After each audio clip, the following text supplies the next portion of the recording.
Hello everyone, hope you are doing well. This is the second session of how to score examination. आज के session में हम सीआरबीआई subject के बारे में बात करेंगे।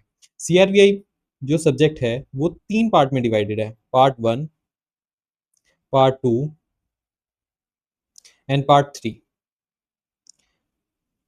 पार्ट वन हमारा बेसिकली सीआर के ऊपर है, पार्ट टू वैल्यूएशन की बात करता है एंड पार्ट थ्री जो है वो आईबीसी का है। अगेन इसकी वेटेज 40 मार्क्स है, वैल्यूएशन की वेटेज 20 मार्क्स है एंड आईबीसी की वेटेज 40 मार्क्स है।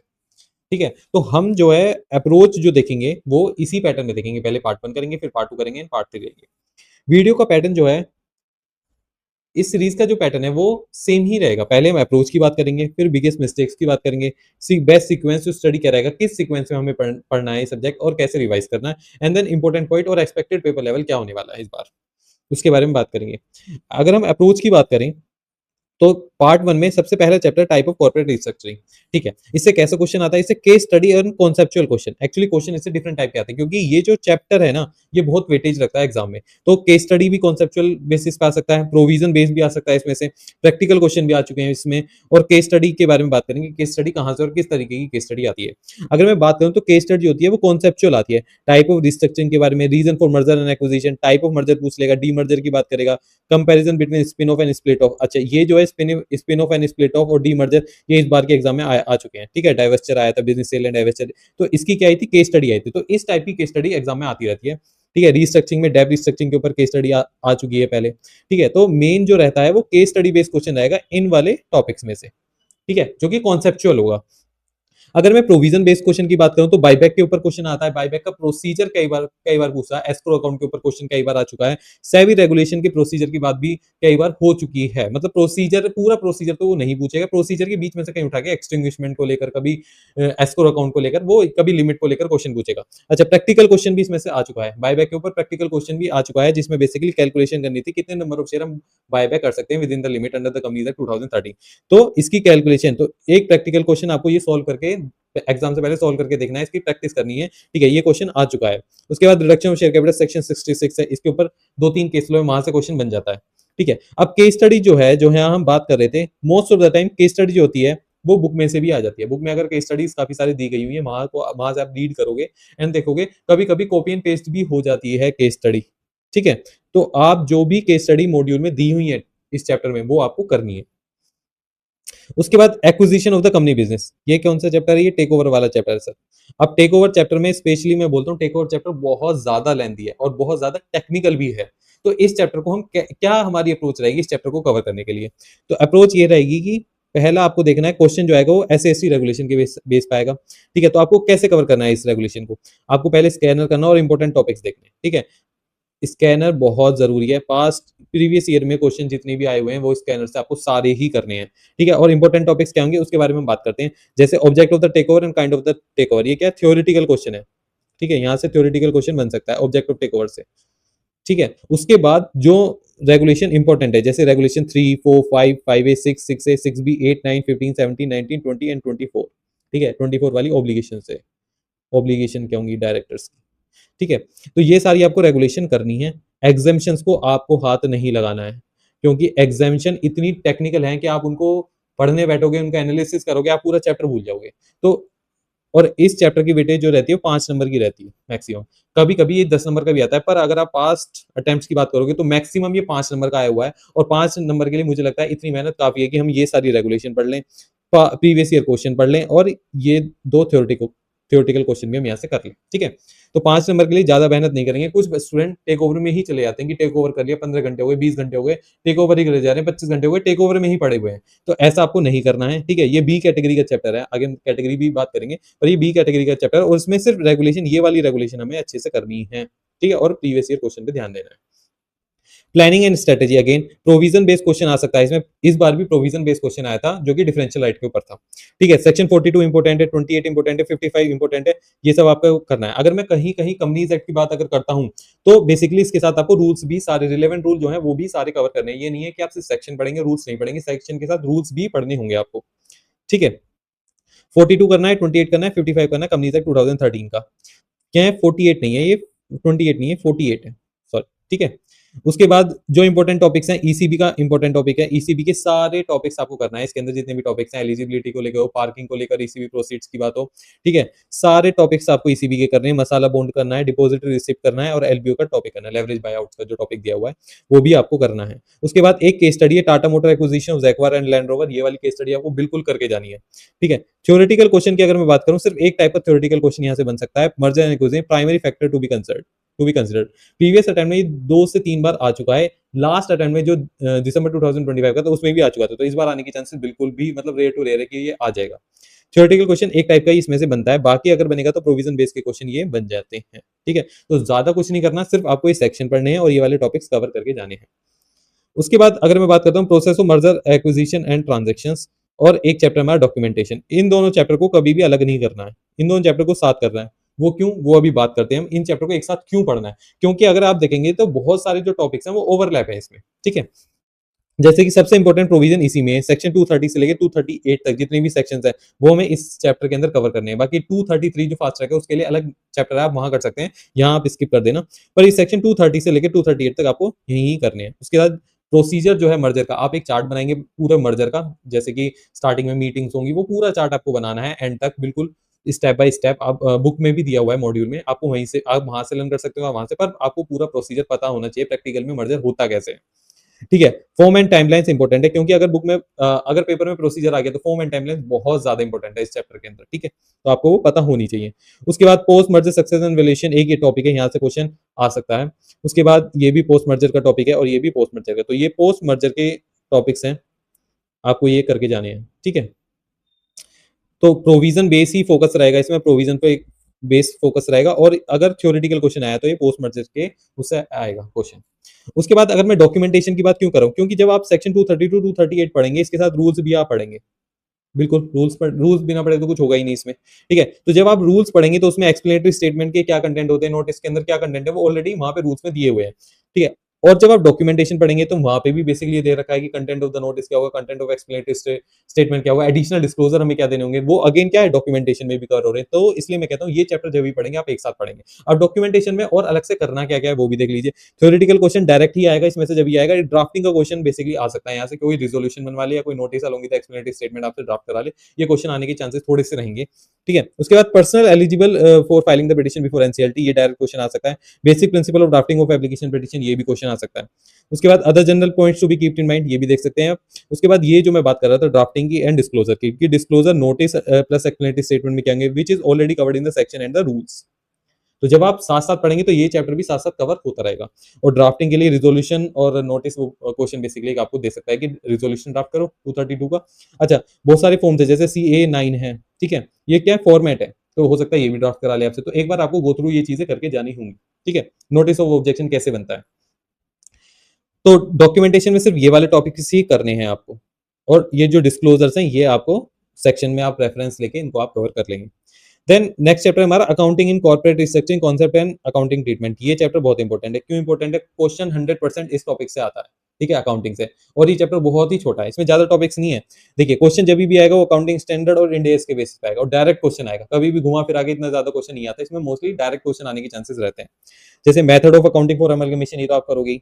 उसके बाद डिफरेंस बिटवीन क्या होता है, ये मेथड्स हैं अकाउंटिंग की, that is pooling of interest method and purchase method, ये भी आपको करने हैं। इंड एस 103 सबसे इंपॉर्टेंट है इस वाले चैप्टर में, इंड एस 3 से क्वेश्चन आने के चांसेस बहुत ज्यादा रहते हैं, ठीक है। डिस्क्लोजर क्या क्या देने होते हैं इस 14 में, इंड एस 103 में, रिसेंट डेवलपमेंट मर्जर अकाउंटिंग ये वाला, और इंटरनल रिकंस्ट्रक्शन है, ठीक है। ये कभी आया नहीं है क्योंकि ये ओल्ड सिलेबस में तो था ही नहीं, तो वहां का तो पैटर्न हम नहीं दे सकते, पर न्यू सिलेबस में इंटरनल रिकंस्ट्रक्शन का टॉपिक दिया हुआ है, तो ये भी आप एक बार देख के ही जाएंगे।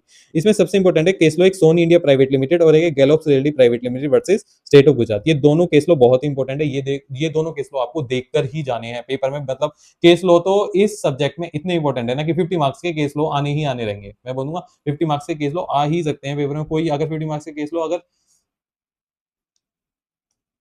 मतलब अगर 50 मार्क्स से केस लो आ भी जाते तो कोई ये वाली बात नहीं है, शॉकिंग वाली बात नहीं कि केस लो इतने सारे कैसे आ गए, क्योंकि पूरा पेपर ही केस लो से भरा हुआ है। अगर आप मॉड्यूल भी देखेंगे ना तो पूरा का पूरा केस लो से भरा हुआ है, आईबीसी का देखेंगे पूरा ही पूरा केस लो है, और इसमें भी बहुत सारे केस लॉस है। तो आप ये बेसिकली केस लो देख के जाएंगे, ठीक है। तो यहाँ हमने बेसिकली टॉपिक्स वो वाले कर लिए जो पास 15 अटेम्प्ट में बार बार रिपीट हो चुके हैं। उसके बाद टैक्सेशन का अगेन ये मोस्ट इंपोर्टेंट वाले चैप्टर्स हैं, क्योंकि इनमें ज्यादा कुछ नहीं करना है, टॉपिक्स मतलब कम है, जो बार बार पूछे जाते हैं वो कम है, और ये चैप्टर बहुत ही छोटे हैं, तो हम कम टाइम में मतलब एक अच्छा टॉपिक कर सकते हैं जहां से 100% क्वेश्चन आना ही आना है। तो इसमें केस बेस्ड क्वेश्चन आ सकता है, ठीक है, उसमें स्लम सेल जैसे कि इस बार आया था, टैक्स कंसेशन के ऊपर क्वेश्चन आया हुआ था, तो यहाँ एक एंट्री, एक टैक्स कंसेशन की सिचुएशन दी थी, अब ये बताना था क्या इसमें बेसिकली कौन सी एग्जाम्पशन लगेगी नहीं लगेगी, ठीक है, तो ये कैपिटल गेन का क्वेश्चन था। तो इस बार कोई हो सकता है कोई और सी टैक्स कंसेशन की एंट्री पे आपसे क्वेश्चन पूछ ले, तो आपको सारी टैक्स कंसेशन पढ़नी ही होंगी, स्टैम्प ड्यूटी एस्पेक्ट देखने होंगे, मर्जर अमलगमेशन के, और इससे रिलेटेड बहुत सारे केस लॉज भी बुक में है जो स्टैम्प ड्यूटी से रिलेटेड है, वो भी शॉर्ट शॉर्ट आपको करके ही जाने, कैपिटल गेन टैक्स देख लेना और स्लम सेल की प्रोविजन देख लेना इसमें, ठीक है। उसके बाद रेगुलेशन ऑफ कॉम्बिनेशन, एक ये कॉम्पिटिशन एक्ट से रिलेटेड आपके उसमें चैप्टर है, इसमें बेसिकली कॉम्पिटिशन एक्ट के प्रोविजंस दिए हुए हैं, तो इसमें थ्योरेटिकल क्वेश्चन डायरेक्ट क्वेश्चन आएगा जब भी आएगा, इसमें काइंड ऑफ कॉम्बिनेशन, ठीक है, उस कुछ फैक्टर्स हैं। उसके बाद सेक्शन 5 6 आपको देखने हैं, सेक्शन 32 देना, कुछ थ्रेशोल्ड्स दी हुई हैं, एग्जामिशंस दी हुई हैं, वो भी आपको करना है, ठीक है, थ्रेशोल्ड दी हुई है सेक्शन 6 सेक्शन 5 के अंदर, ठीक है, तो वो वाली थ्रेशोल्ड आपको, एक डी मिनिमस लिमिट एग्जामिशन दी हुई है वो भी आपको करनी है, और एक थ्रेशोल्ड यहाँ पे भी दी हुई है जो बेसिकली मर्जर एंड अमलगमेशन से रिलेटेड है, तो वो भी आपको देखकर जानी है। उसके बाद प्रोसीजर है, सेक्शन 19 में प्रोसीजर है, procedure for investigation of combination, section 22 भी आई थिंक, ठीक है, तो वो भी आपको करना है यहाँ पे। उसके बाद कुछ फैक्टर की अगर मैं बात कर रहा हूँ, factor for determining relevant market, relevant product market और रिलेवेंट ज्योग्राफिकल मार्केट, ये 3 फैक्टर्स बुक में दे रखे हैं, ठीक है, तो ये आपको करके जाने हैं, यहाँ से कभी कभी एक डायरेक्ट थ्योरेटिकल क्वेश्चन आ जाता है 3 से 4 नंबर का। उसके बाद regulatory approval of scheme, sir ये चैप्टर जो है ना बहुत ही non relevant non important topic है, इतना रेलेवेंट भी नहीं है एग्जाम के लिए, और इंपॉर्टेंट भी बिल्कुल भी इंपॉर्टेंट नहीं है, लीस्ट इंपॉर्टेंट है। आपको क्या करना है, पीवाईक्यू देखने हैं बस, उठा के जितने भी पीवाईक्यू हैं क्वेश्चन देखना है आपको, जो जो क्वेश्चन आए हुए हैं बस वो प्रोविजन बुक से मॉड्यूल से कवर कर लेने, दैट्स इट, इस चैप्टर में आपको और कुछ नहीं करना। उसके बाद फास्ट ट्रैक मर्जर, ये अच्छा टॉपिक है, ठीक है, क्यों, 5-6 पेज का ही है बस, और इसमें आपको एक ही सेक्शन पढ़ना है, कुछ रूल्स पढ़ने हैं बस, दैट्स इट, रूल 25 करना है आपको इसमें। तो प्रोविजन बेस जब भी आएगा इसमें प्रोविजन बेस्ड क्वेश्चन आएगा, क्योंकि फास्ट ट्रैक मर्जर से कुछ अलग हटके इसमें कुछ है ही नहीं। तो सेक्शन 233 करना है आपको, अगेन रूल है इसके अंदर, रूल 25 वो आपको करना ही है, और एक प्रोसीजर देख लेना पूरा कि फास्ट ट्रैक मर्जर में कैसा होता है, कैसे पहले नोटिस देते हैं, इनवाइटिंग करते हैं, ऑब्जेक्शन सजेशंस अगर कुछ है, देन अप्रूवल्स लेते हैं, वो सब चीजें आपको देख ली हैं, क्रिएटर की मीटिंग होगी इसमें, मेंबर का अप्रूवल लेना होगा, तो वो सारा basically procedure along with the form timeline, जैसे कि इसमें CA 9 है, 10 है, ठीक है, 11 है, 11 RD को जाता है, तो ये सारे क्या है बेसिकली, ये सारे फॉर्म्स एंड टाइमलाइंस आपको पता होने चाहिए इस चैप्टर के अंदर, क्योंकि जब भी आएगा क्वेश्चन इसके बेस। अच्छा, इसमें ना जैसे स्मॉल कंपनी के ऊपर क्वेश्चन आया था इस बार, स्मॉल कंपनी के ऊपर कैसे क्वेश्चन आया, क्योंकि स्मॉल कंपनी की डेफिनेशन के ऊपर क्वेश्चन आया था, और स्मॉल कंपनी का कॉन्सेप्ट इसी चैप्टर से लिंक्ड है, क्योंकि 2 स्मॉल कंपनी का मर्जर हो सकता है फास्ट ट्रैक के थ्रू, तो ये क्वेश्चन यहाँ से, तो ऐसे भी इंपॉर्टेंट टॉपिक जब भी आप कोई टॉपिक पढ़ रहे हैं, कोई प्रोविजन पढ़ रहे हैं, तो आपको उसकी इन डेप्थ अंडरस्टैंडिंग होनी चाहिए, क्योंकि अगर स्मॉल कंपनी की बात कर रहा है तो आपको ये पता नहीं चाहिए स्मॉल कंपनी होती क्या, तो वहीं से उसने पूरा क्वेश्चन फ्रेम कर दिया कि स्मॉल कंपनी क्या होती है, उसमें स्मॉल कंपनी की 4 क्राइटेरिया दिए, और उसमें से पता लगाना था कि कौन सी स्मॉल कंपनी है, कौन सी स्मॉल कंपनी नहीं है। तो जब भी आप कोई क्वेश्चन पढ़े, जब भी आप कोई प्रोविजन पढ़ेंगे, हालांकि प्रोविजन अगर मैं देखूं सेक्शन 230 से लेके जो मेन कंपनीज एक्ट हैं 230 से लेके 238 तक है, ठीक है, तो जब भी आप कोई प्रोविजन पढ़ेंगे तो उसको इन डेप्थ करना है, क्योंकि प्रोफेशनल लेवल पे in depth understanding of the provision ICSI की रिक्वायरमेंट है, ठीक है, तो आपको ये पढ़ना ही पड़ेगा इस तरीके से। उसके बाद क्रॉस बॉर्डर मर्जर का अगेन इससे भी क्वेश्चन आता ही आता है, और इसमें क्या है, सेक्शन 234 पढ़ना है, रूल 25 ये करना है। अगेन ये जो सेक्शन है 234 233, अगर मैं यहाँ पे बोल रहा हूँ ना कि आपको 230 से लेके यहाँ से ये वाले चैप्टर नहीं पढ़ने, कभी आप यहाँ पे भी पढ़ो और वहाँ पे भी पढ़ो, ओवरलैप हो जाए, तो ये वाले 233 और 234 वहाँ पे मत कवर करना, डायरेक्टली यहाँ पे कवर करना। जब हम सीक्वेंस देखेंगे ना अभी, तो उसमें हम अच्छे से कवर कर लेंगे कि कैसे कौन सा कब सेक्शन देखना है। सेक्शन 232 प्लस रूल्स यहाँ था, 234 प्लस रूल 25 है, ये बहुत इंपॉर्टेंट है, यहाँ से क्वेश्चन आने के चांसेस बहुत ज्यादा है। इनबाउंड एंड आउटबाउंड मर्जर क्या होता है ये भी आपको पढ़ना है। Taxation of cross border merger क्या होता है, और जो भी केस लो है वो भी आपको इसमें देख के ही जाने हैं। अगेन केस लो बहुत इंपॉर्टेंट है इन चैप्टर के, क्योंकि ये एक एक केस लो आएगा चैप्टर खत्म कर देगा वो, ठीक है। अगेन अब आते हैं वैल्यूएशन के ऊपर, ठीक है, ये पार्ट 2 है, पार्ट 3 नहीं है, ये पार्ट 2 है हमारा। वैल्यूएशन का देखते हैं, अब वैल्यूएशन का क्या पैटर्न रहा है। 20 नंबर का ये पार्ट है वैल्यूएशन का जो है, 10 नंबर का थ्योरेटिकल आ रहा है, और 10 नंबर का ही वैल्यूएशन वाला आ रहा है, वो प्रैक्टिकल सम्स आ रहे हैं। तो 10 नंबर का थ्योरेटिकल और 10 नंबर का प्रैक्टिकल सम्स ये बार बार पूछ रहे हैं, ये इनका पैटर्न है। न्यू अगर मैं देखूं तो न्यू स्ट्रक्चर में, ओल्ड की अगर मैं बात करूं तो ओल्ड में तो वेटेज फिक्स नहीं थी, तो वहां पे क्या बेसिकली थ्योरेटिकल भी आता था, कभी कभी प्रैक्टिकल भी आता था। पर अगर यहाँ पे जब 20 नंबर की वेटेज फिक्स कर दी तो पैटर्न क्या देखने को मिल रहा है कि 10 नंबर के प्रैक्टिकल आ रहे हैं, 10 नंबर के थ्योरेटिकल आ रहे हैं। तो आपको ऐसे ही इस तरीके से पढ़ना है कि हमें थ्योरी भी कवर करनी है और हमें प्रैक्टिकल भी करना है। अगर मैं बात करूं, 2 चैप्टर हैं आपके पास, ओवरव्यू ऑफ बिजनेस वैल्यूएशन है, इसमें थ्योरी यहाँ से थ्योरेटिकल आने के चांसेस हैं, 5 से 10 नंबर के यहाँ पे थ्योरेटिकल, क्योंकि इस चैप्टर में थ्योरेटिकल पोर्शन ज्यादा है और प्रैक्टिकल मतलब प्रैक्टिकल सम्स इतने हैं नहीं। तो अगर मैं देखूं तो need for valuation, factor influencing valuation, ये जो है थ्योरेटिकल है। Process of valuation, principle of valuation, approach क्या होगी, कोर प्रिंसिपल क्या होंगे, कंटेंट ऑफ वैल्यूएशन रिपोर्ट क्या होगा, ठीक है, ये सब आपको कवर करने हैं। प्रोविजन बेस्ड क्वेश्चन अगर मैं बात करूं तो यहाँ से प्रोविजन बेस्ड क्वेश्चन, थ्योरेटिकल की बोल रहा हूं तो मतलब आप प्रोविजन भी मान लो, इसमें प्रोविजन बेस्ड भी पूछ सकता है, ठीक है। 5 नंबर का हो सके थ्योरेटिकल पूछ ले, 5 नंबर का प्रोविजन पूछ ले, 10 नंबर का थ्योरेटिकल, चांसेस यही है। अगर प्रोविजन पूछेगा तो वो यहाँ से पूछेगा, वैल्यूएशन के प्रोविजन 247 है ना, तो ये आप रूल भी मैंने लिख दिए, देखो आपके लिए मैंने यहाँ पे रूल भी लिख दिए हैं, रूल 3, 4, 7, 12, ये रूल ही इंपॉर्टेंट है, सिर्फ इतने रूल्स कर लेना काफी है, इनफ है। Valuation requirement under the companies act 2013, ये भी आप पढ़ लेना। तो वैल्यूएशन का अगर प्रोविजन बेस आता है तो यहाँ जाएगा, हालांकि इसके आने की चांस सिर्फ 10 से 15% है, दोनों थ्योरेटिकल क्वेश्चन आएंगे, इसके चांस 80% है, ठीक है। तो ये वाले आएंगे। अब ये यहाँ पे आपको 10 नंबर के वेटेज याद रखना है इस बात का। उसके बाद valuation of business asset for corporate restructuring, ये अगेन दूसरा चैप्टर है, इसमें प्रैक्टिकल क्वेश्चन 10 नंबर के आने की चांस है। वैल्यूएशन के अब आपको करना क्या है, अब प्रैक्टिकल के लिए स्टूडेंट बहुत परेशान रहते हैं, सब प्रैक्टिकल क्वेश्चन करे कहां से। प्रैक्टिकल क्वेश्चन करने का सबसे कवर करने का सबसे सही तरीका क्या है, ठीक है। Cover all type of question from the module, module में जितने भी एग्जांपल हैं, जितने भी केस स्टडीज दे रखे हैं, सारे आपको करने हैं, सबका टाइप लिखना है कि कौन कौन से टाइप के क्वेश्चन मॉड्यूल में दिए हुए हैं, क्योंकि क्वेश्चन आएगा तो उसी टाइप में से आएगा, पहली बात तो, ठीक है। तो cover all type of question from module, module से करने हैं, ठीक है। एनएवी है, मार्केट बेस अप्रोच है, डीसीएफ है, डी मर्जर के ऊपर क्वेश्चन है, स्लम सेल के ऊपर क्वेश्चन है, शेयर एक्सचेंज रेशियो के ऊपर क्वेश्चन है, क्या है, टाइप्स हैं, तो आपको सारे ही टाइप्स करने हैं, ठीक है। एग्जाम्पल के स्टडीज प्रैक्टिकल, उसके बाद पीवाईक्यू उठाने हैं आपको, प्रीवियस ईयर में क्या क्या क्वेश्चन आए हुए हैं, अगर कुछ मतलब बम फोड़ा आईसीएसआई ने तो वो भी हमें वहां से पीवाईक्यू से अच्छी तरह कवर कर लेंगे। तो बस हमारे पास यही है कि हम यही तो कर सकते हैं, अब कहां से क्वेश्चन लाए, सीए के क्वेश्चन तो करेंगे नहीं यहाँ पे वैल्यूएशन के, तो पीवाईक्यू है आपके पास, सोर्स ऑफ मटेरियल, और जितने भी क्वेश्चन हैं वो आपको करने हैं और उन्हीं की अच्छे से प्रैक्टिस करनी है, दैट्स इट, और कुछ नहीं करना। क्वेश्चन आएगा तो यहीं से ही आएगा, एक आध चांस है कि कहीं से इधर उधर से आ जाए, जैसे बाईबैक का क्वेश्चन स्टूडेंट नहीं करके आते, हो सकता है बाईबैक आ जाए, तो वो कहाँ पीवाईक्यू में कवर्ड है, पीवाईक्यू से पता चल जाएगा हमें। तो प्रैक्टिकल के लिए पीवाईक्यू इज द बेस्ट, और बुक में जितने भी छोटे से छोटा भी समय ना, तो वो आपको देख कर जाना है, वो आपको करके जाना है, ठीक है। एक यहाँ पे क्वेश्चन थ्योरेटिकल भी है, वैल्यूएशन प्रिंसिपल एंड टेक्निक, ठीक है, ये थ्योरेटिकल है इस वाले चैप्टर के अंदर, तो ये वाला भी आप देख लेना, ठीक है। तो वैल्यूएशन में सिर्फ इतना करना है, याद रखना है 10+10 का रूल है, कुछ भी दोनों में से एक भी चीज स्किप नहीं करनी है। उसके बाद पार्ट 3 पे आते हैं। अब ये क्या है, ये 40 मार्क्स का है पार्ट 3, इंसॉल्वेंसी, ठीक है।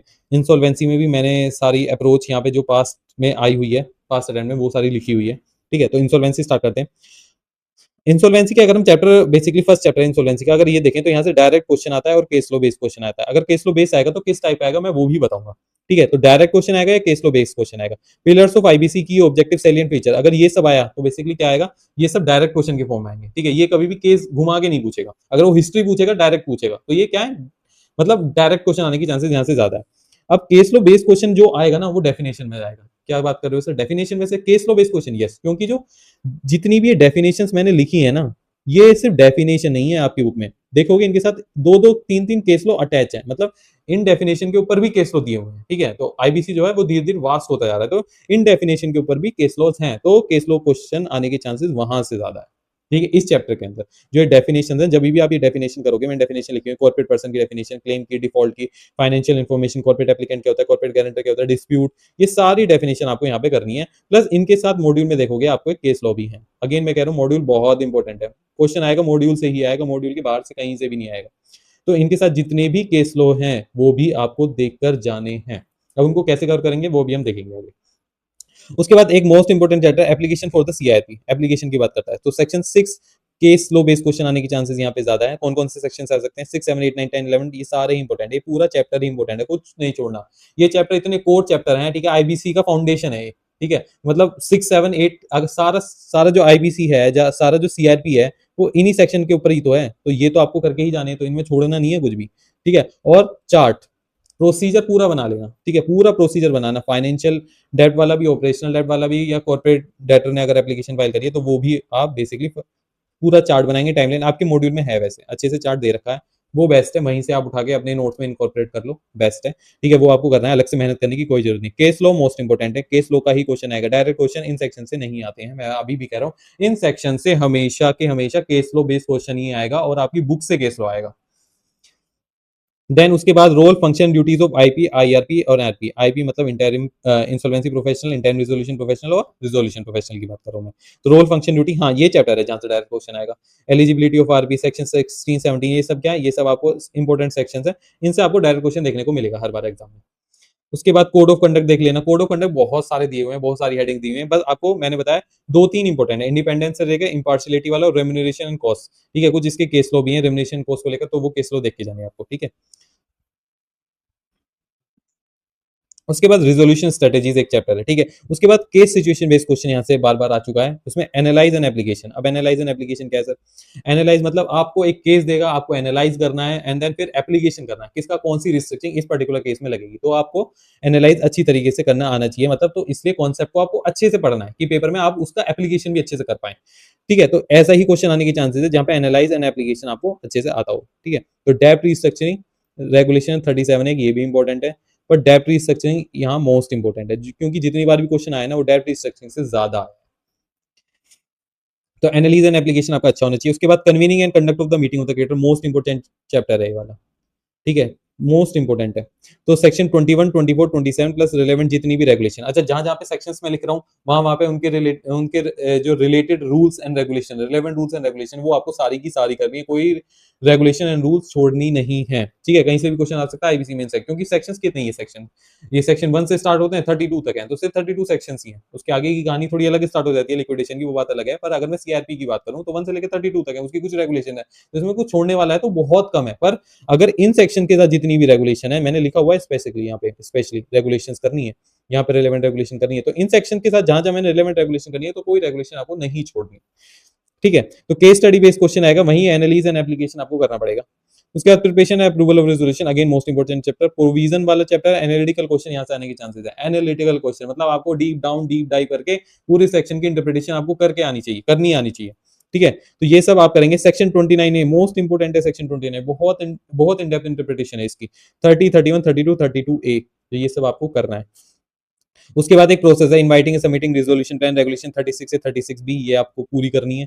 और invitation of expression of interest, तो ये भी आपको करना है। ठीक है, तो मोस्ट इंपोर्टेंट चैप्टर है, जैसे कि ये वाला बताया, ये वाला बताया। आगे बात करेंगे इंपोर्टेंट की हम सीक्वेंस की, तो उसमें एबीसी देखेंगे तो वहां पे भी बात कर लेंगे, पर ये अगेन मोस्ट इंपोर्टेंट है। उसके बाद पीपीआरपी है, अब कुछ छोटे छोटे चैप्टर हैं जो आपको कुछ कुछ मतलब सेक्शन यहाँ पे हम स्किप करवा देंगे इंपोर्टेंट के बेसिस पे।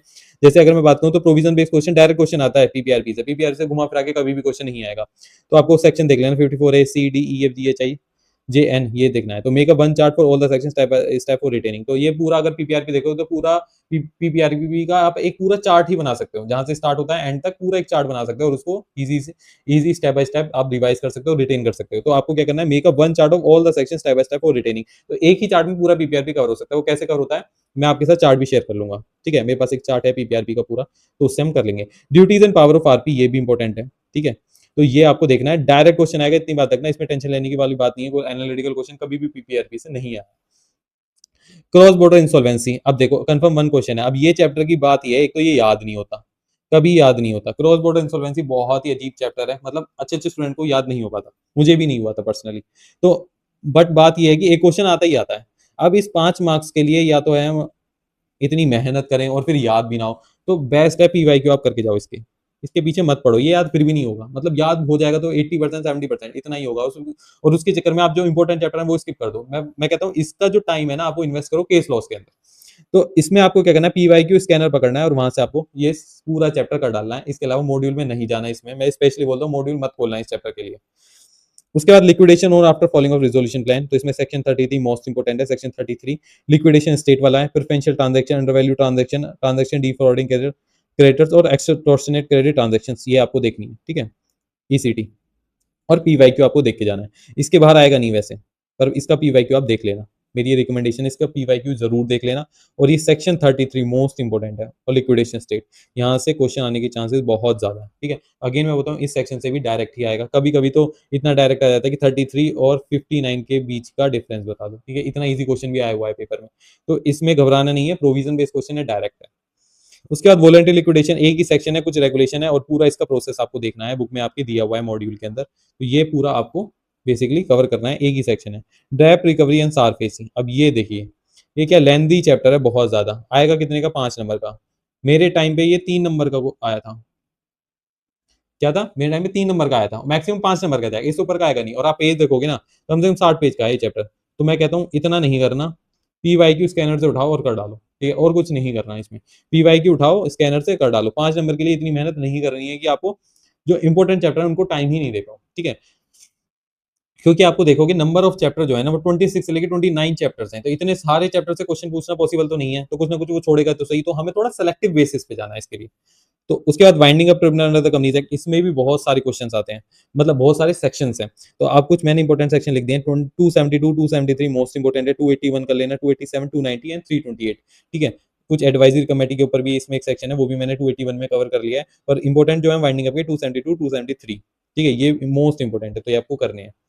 उसके बाद एक last chapter striking off and restoration name of company and the LLP, ठीक है। इसमें कंपनीज एक्ट 2013 के भी कुछ प्रोविजन और एलएलपी एक्ट के भी कुछ प्रोविजन है। तो एलएलपी एक्ट के लिए सेक्शन 75 प्लस प्रोसीजर पढ़ लेना, और कंपनीज एक्ट के लिए सेक्शन 248 प्लस प्रोसीजर, बस इतना ही करना है आपको, और पूरा चैप्टर इतना नहीं करना। अगेन मैं बोल रहा हूँ चैप्टर बहुत सारे हैं, हर चैप्टर से एक ही क्वेश्चन आएगा ऐसा नहीं है कुछ भी, ठीक है। कुछ इंपॉर्टेंट चैप्टर भी है, वैल्यूएशन का भी फिक्स है कि 20 नंबर का वहां से आएगा ही आएगा, तो आप वहां स्कोरिंग करो। मैं कहूँ वैल्यूएशन स्ट्रॉन्ग करो, सीआर के जो इनिशियल वाले चैप्टर उनको स्ट्रॉन्ग करो। अभी हम एबीसी देखेंगे, तो उस तरीके से आप अपनी मतलब लिमिट को बढ़ा सकते हो मार्क्स की। तो कुछ इंपॉर्टेंट चैप्टर है, उसके बारे में बात करेंगे अभी। देखो बेस्ट सीक्वेंस टू स्टडी क्या रहेगा, अब देखो इसमें कुछ मेरी स्ट्रेटेजी है। मेरी स्ट्रेटेजी क्या है, सीआरबी है और आईबीसी है। आप इसको दोनों को अलग मानो, दोनों इंटर रिलेटेड बिल्कुल भी नहीं है कि आपको ये पढ़ने के लिए इसका रेफरेंस लेना पड़ेगा और ये पढ़ने के लिए इसका रेफरेंस लेना पड़ेगा, ऐसा बिल्कुल कुछ भी नहीं है। अगर आप खाली मॉड्यूल 2 पढ़ रहे हैं, ठीक है, तो मैं कहता हूँ ऑल्टरनेटिव डेज पे चलाओ, एक दिन सीआरबीआई पढ़ो, एक दिन आईबीसी पढ़ो, ठीक है। ये स्ट्रेटेजी होनी चाहिए मेरे हिसाब से, ठीक है। आप दोनों मॉड्यूल कर रहे हो तो आप वैसे ही करो, एक दिन सीआरबी और एक दिन आईपीसी। किसी स्टूडेंट का नहीं सर मैं तो एक साथ ही पढ़ूंगा, मैं तो एक पर्टिकुलर स्लॉट दे सकता हूँ इस पूरे सब्जेक्ट को, क्योंकि मेरे पास 6 सब्जेक्ट और भी हैं, मुझे उन्हें भी टाइम देना है, तो उनके लिए क्या सीक्वेंस होगा हम उसकी भी बात कर लेंगे। पर मेरे तरीके से अगर कोई सिंगल मॉड्यूल दे रहा है तो उसको अल्टरनेटिव डे पे पढ़ना है, एक दिन सीआरबीआई और एक दिन आईपीसी। आईपीसी को बिल्कुल आप सेपरेट मान के चलो, क्योंकि आपको अलग से वैसे भी ऑप्शन में पढ़ना ही पढ़ना है, जिन स्टूडेंट का इलेक्टिव बेसिकली आईबीसी है। तो जब आप अलग अलग पढ़ेंगे तो अच्छे से क्लैरिटी आएगी आपको। तो कैटेगरी ए की अगर मैं बात करूं तो कैटेगरी में सबसे इंपॉर्टेंट चैप्टर है टाइप ऑफ कॉर्पोरेट रिस्ट्रक्चरिंग, फिर accounting, CR, taxation and stamp duty, regulation, combination, fast track merger, cross border merger. अब कुछ स्टूडेंट सोचेंगे कैटेगरी ए में fast track merger, cross border merger क्यों डाला भाई? इसलिए डाला भाई सर ये 5-5 पेज के चैप्टर हैं, 5-5 पेज के, और 5-5 नंबर के क्वेश्चन आते हैं, तो ये मेरे लिए ज्यादा हुए ना, कम कम टाइम लगा के मैं 5 नंबर स्कोर कर सकता हूँ, तो मेरे लिए तो अच्छी बात है ना, तो इसलिए मैंने कैटेगरी ए में डाले। इनसे हमेशा एक क्वेश्चन आएगा ही आएगा, और टाइप ऑफ सीआर में से मैं बोलूँ तो 10 से 15 नंबर का क्वेश्चन आएगा ही आएगा, ठीक है, ज्यादा का भी आ सकता है।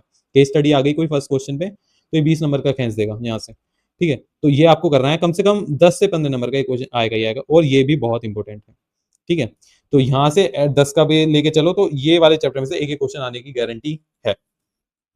उसके बाद कैटेगरी बी में ओवरव्यू, बिजनेस रिलेशन, वैल्यूएशन, ये 20 नंबर का रहेगा आपका पार्ट, ठीक है, तो ये आपको करना है। उसके बाद process of merger and transaction and documentation, ये एक साथ करना है, ठीक है। उसके बाद एक्विजिशन, मैं अगेन बोल रहा हूँ टेक ओवर में ज्यादा अंदर नहीं जाना है आपको, टेक ओवर से क्वेश्चन 5 नंबर का ही आएगा, और आप मैं बता रहा हूँ यहाँ पे मेहनत करनी है आपको, इसमें मेहनत करनी है, ये मार्क्स खींचेंगे आपके। तो एक्विजिशन और टेक ओवर में इतना नहीं इन डेप्थ जाना है।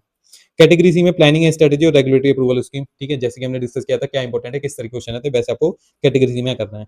फिर हम आईबीसी देखते हैं, जब आप आईबीसी साथ साथ चलाएंगे या फिर इसी में ही चलाएंगे तो कैसे करेंगे। सबसे पहले एप्लीकेशन फॉर सीआरपी इंपॉर्टेंट बताया था, ये कुछ इंपॉर्टेंट चैप्टर मैंने बताए थे, ये आपको करने ही करने, most important in depth analyse करके इन डेप्थ अच्छी तरीके से पढ़ना है, क्योंकि एनालिटिकल क्वेश्चन यहीं से आते हैं। कुछ कहते हैं ना बहुत टेक्निकल है, वो टेक्निकल क्वेश्चन यहाँ से पूछेगा, तो आपको इसको अच्छे से कवर करना है, क्योंकि वेटेज भी रखते हैं। उसके बाद इंसॉल्वेंसी जो चैप्टर स्टार्टिंग में चैप्टर था, पीपीआरपी करना है, लिक्विडेशन, ये वाले इंपॉर्टेंट, वॉलंटरी लिक्विडेशन से अगर क्वेश्चन आएगा तो अच्छी बात है, इजी है। और cross border insolvency, cross border insolvency again मैंने बताया था पीवाईक्यू से पढ़ना है आपको। और डेप्थ, और ये सी कैटेगरी के चैप्टर जो ये हैं, depth, RPC, winding up, striking off resolution, जिसके इंपॉर्टेंट मैंने बिल्कुल करवा दिए हैं, ठीक है, कि क्या क्या इंपॉर्टेंट वहीं से ही आएगा, 5-15 अटेम्प्ट में वहीं से ही आया है, इससे अलावा कुछ इधर उधर से नहीं आया, ठीक है। तो आपको वो ही करके जाना है अगर आपको 60 प्लस मार्क्स चाहिए सीआरबीआई में, और 60 प्लस बहुत अच्छे से पॉसिबल है सीआरबीआई में, सीआरबीआई बहुत स्कोरिंग सब्जेक्ट है। उसके बाद बिगेस्ट मिस्टेक की बात करते हैं, स्टूडेंट सबसे ज्यादा मिस्टेक क्या करते हैं। उसके बाद not referring the ICSI module, अच्छा आईसीएसआई मॉड्यूल फॉलो नहीं करेंगे, पता नहीं क्यों फॉलो नहीं करते, वो समझ ही नहीं आता हमें तो, कि आईसीएसआई मॉड्यूल की अगर मैं बात करूं, सबसे इंपॉर्टेंट आईसीएसआई मॉड्यूल में केस लॉ और केस स्टडी, अगर वो ही नहीं करेंगे तो पूरा पेपर खराब होने के चांसेस है आपके। तो केस लॉ और केस स्टडी सबसे ज्यादा इंपॉर्टेंट है, वो कहाँ पे मिलेंगी आपको, आईसीएसई मॉड्यूल में मिलेगी। तो आज से ही बेसिकली आपने अगर अभी तक नहीं पढ़ रहे हैं मॉड्यूल से, तो मॉड्यूल से पढ़ना स्टार्ट कर दीजिए। अगर कोचिंग या किसी भी हैंड रिटन नोट या कोचिंग इंस्टीट्यूट के नोट से पढ़ना है, अच्छी बात है, वहां से आप पढ़िए, पर आईसीएसई मॉड्यूल की जितनी भी केस स्टडी केस लॉ आपको कवर होनी चाहिए आपके इंस्टीट्यूट के नोट्स में या फिर आपके short note handwritten notes में। उसके बाद कुछ स्टूडेंट को प्रैक्टिकल क्वेश्चन से डर लगता है, तो उसका मैंने बिल्कुल बता दिया कि कैसे आपको कवर करने हैं प्रैक्टिकल क्वेश्चन, तो अब आपको प्रैक्टिकल क्वेश्चन करके जाने हैं पेपर में, क्योंकि 10 नंबर के आएंगे और आएंगे आएंगे, और बाय बैक का आ गया तो 15 नंबर का भी आएगा। अगर इधर उधर से कुछ उसने बना के दे भी दिया किसी और चैप्टर से प्रैक्टिकल, तो मैं बता रहा हूँ प्रैक्टिस, अगर प्रैक्टिकल की आप प्रैक्टिस कर लोगे तो वो वाला क्वेश्चन कुछ ना कुछ तो करके ही आओगे ना। तो प्रैक्टिकल क्वेश्चन स्किप नहीं करने हैं, 10 से 15 नंबर के क्वेश्चन आ सकते हैं, तो ये कॉन्फिडेंस आपका बूस्ट करेंगे। उसके बाद giving more time to lengthy chapter, तो इसकी बात करें जैसे SARFAESI, take over, winding up, ये process of the merger and amalgamation. Merger and amalgamation ये भी बहुत लेंथी चैप्टर है, पर इतना कुछ इसमें से आता नहीं है, ठीक है। तो मैं बता रहा हूँ ये चैप्टर पे इतना भी टाइम नहीं लगाना है आपको कि आप बिल्कुल इसमें इन डेप्थ अंडरस्टैंडिंग करने बैठ गए, और मतलब जो पेपर का पैटर्न नहीं है, जैसे पेपर का पैटर्न मैंने डिस्कस किया है अभी, वहां से अगर कुछ बाहर तो आना नहीं है इतना, तो इन डेप्थ आपको इसमें नहीं जाना है, ठीक है, क्योंकि इतनी स्कोरिंग नहीं है। उसके बाद लेस वेटेज इन एग्जाम, जिनकी वेटेज एग्जाम में कमी है वो डिस्कस कर चुके हैं। उसके बाद नो राइटिंग प्रैक्टिस और case low based question, lengthy case studies and time management. अच्छा ये क्या है इसमें, अब आप देखोगे ना, आप प्रीवियस ईयर का मतलब दिसंबर 2025 का अगर आप क्वेश्चन पेपर दोगे तो बहुत लंबी लंबी केस स्टडीज आई थी।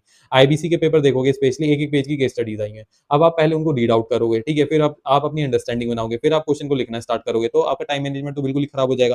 तो इसलिए मैं बोल रहा हूँ कि केस लो बेस्ड क्वेश्चन जितने भी आएंगे ना, जिसमें एप्लीकेबिलिटी ऑफ केस लो आएगी, उसके लिए आप राइटिंग प्रैक्टिस जरूर करेंगे। एक एक क्वेश्चन की स्टार्ट कर दीजिए करना अभी से, कि केस लो बेस्ड क्वेश्चन कैसे लिखना है, क्योंकि उसकी प्रेजेंटेशन आईसीएसआई डिमांड करता है अच्छी वाली, तो वो करना है। लेंथी केस स्टडीज आएंगी, टाइम मैनेजमेंट करना बहुत इंपॉसिबल हो जाएगा। तो जब आप अभी से प्रैक्टिस करेंगे ऐसे केस लो बेस लिखने की, तो आपको बेसिकली रीड आउट करना, आपकी रीडिंग स्किल भी अच्छी इंप्रूव हो जाएंगी, ठीक है, टाइम मैनेजमेंट भी रहेगा, लिख के देख लेंगे तो आप फटाफट लिख पाएंगे पेपर में भी। तो ये बहुत जरूरी है केस लो बेस क्वेश्चन के लिए।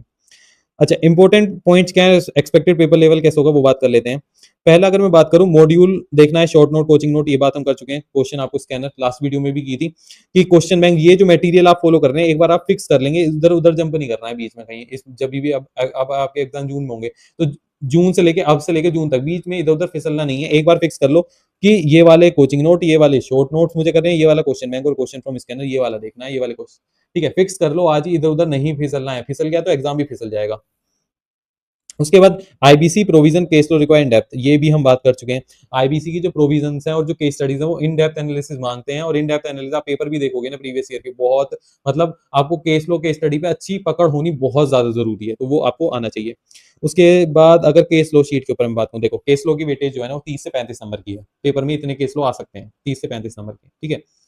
तो एवरेज भी अगर मैं लेके चलूं तो 30 से 35 नंबर के आ सकते हैं केस लो बेस्ड क्वेश्चंस। तो इसके लिए क्या करना है, आपको ये आज से ही केस लो शीट बनानी है। पेपर में अगर 60 टू 65 डेज हैं तो आपको क्या करना है, रोज के 3 से 4 केस लो रोज ही रिवाइज करने हैं। आप एग्जाम तक सारे केस लो रिवाइज कर लोगे। मैं बोल रहा हूँ रात को सोते समय आप 15 मिनट दो, ठीक है, उन 4 केस लो को, उनका क्रक्स देखो, उनको अच्छे से एक बार पढ़ो, फिर उनका क्रक्स बना लो, केस लो शीट में डाल दो, फिर उनको डेली रिवाइज करो 4-4-5। मैं कह रहा हूँ पेपर तक सारे केस लो आपके कवर हो जाएंगे। तो इस तरीके से करोगे तो चलेगा, वरना सोचोगे कि आज एक चैप्टर रिवाइज किया तो 5 केस लो पढ़ लिए, अब उन 5 केस लो का नंबर आ रहा है 10-15 दिन बाद, तो वो तो भूल ही जाओगे आप, और 3 बार कवर होंगे। पर केस लो शीट बनाकर अगर आप करोगे तो ये केस लो बहुत बहुत बार आप कवर कर लोगे रोज डेली बेसिस पर। उसके बाद अगर प्रैक्टिकल क्वेश्चन की बात करूं तो 10 से 15 नंबर की ये भी बात हम कर चुके हैं कि कुछ स्टूडेंट को प्रैक्टिकल क्वेश्चन से डर लगता है, उनके लिए यही हैक है, cover all PYQs and question given in the module.